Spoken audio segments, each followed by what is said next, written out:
Now, friends, today's story. Today's story is with this.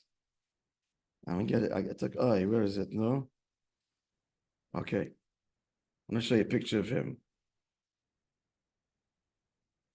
His name is Rabbi Avram Shimon Alevi Engel Horovitz. I don't know why he has two names, but he's known as Rabbi Shimon Zelichover. I'll show you a picture of him. Tell you at the outset, he perished 1943 in, doesn't say where, but he came from Krakow. So the Plaszow, many of the people, the Jews of Krakow, were perished in Plaszow. The famous, the movie Schindler's List is about that concentration camp. It was slave labor, but in the end it was a death camp. So he was a very unusual person. I just want to tell you that the Biel says over here that he was by the Rebbe several times, but in Googled him, he actually was Rosh Yeshiva in Dvarsha Temchet Mimim for a short time. He was not a Lubavitcher. And many of his Talmidim became famous Rosh Yeshivas of Chebin, Tzfas Emes, the Gera Polish Yeshivas. He was a rather controversial fellow. He had very strong shittas. Very strong shittas. He was at odds with he was Rosh Yeshiva of Chachmei Lublin, one of the Rosh Yeshivas. He was with odds with Rabbi Shapiro, who wanted to dismiss him, and there was a whole uproar with the Bachrim, the whole uprising. In the end, he left. He used to daven bariches, ba'avodah gedola.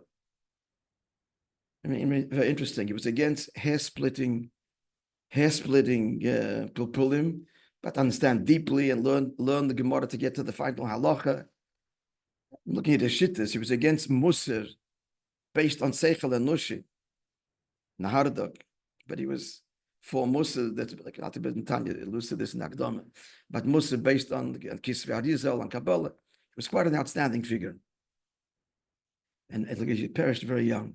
Oh, I have to tell you that the Nazis came to liquidate the ghetto in Krakow, so they wanted to save him. He came out in Taliesin and they said, no, he's going with his fellow Yid. He refused to be saved. He came with alle Yidden zusammen. Came up with his Taliesin film. That's how he boarded the train. So when you hear this a little bit of background and they tell you the vot that he said, it's a different appreciation. So they called him Reb Shimon Zelichover. So he used to learn Tanya.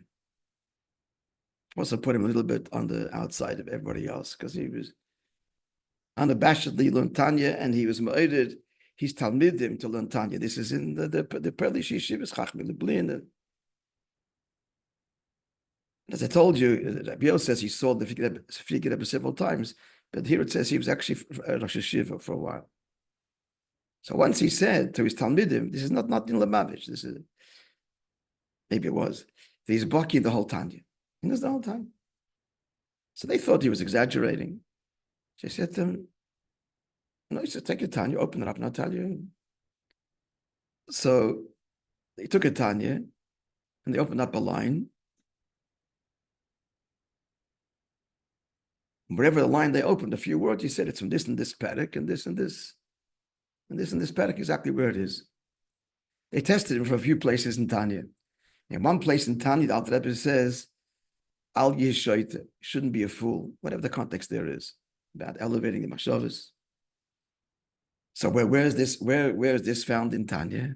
So listen, friends, you heard this before. It's a famous word. Maybe Rabbi made it famous, I don't know, but he said, this is in Perek Chav Ches in Tanya.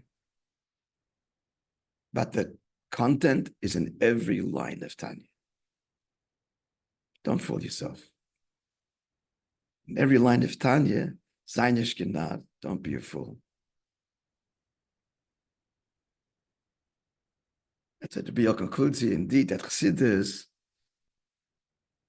surely must lift a person from Narishkeit and first deluding himself and confusion and clarity.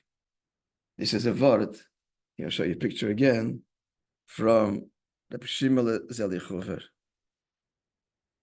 the town he was born. All right, friends, have a wonderful day. And tomorrow, Beis Hashem on Zoom, yeah?